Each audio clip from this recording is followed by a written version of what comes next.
Ada sini gue lu deh, aku sini ada. Deh. Wah. Jangan dulu. Bejam bermain itu gomsi kalam nanggu. Wah. Deh. Sini ada. Berapa kelas sekarang?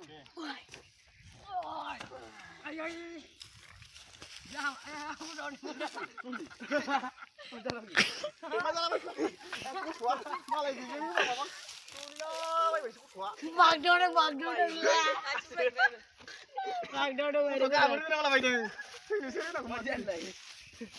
Ayo. Problem saya, aku duit apa ini? Kau mana ulah nang kau? Udah gue juga. Ini.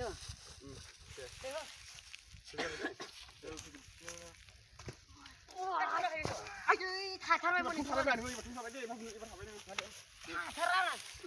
Dia macam aku siapa ini parah.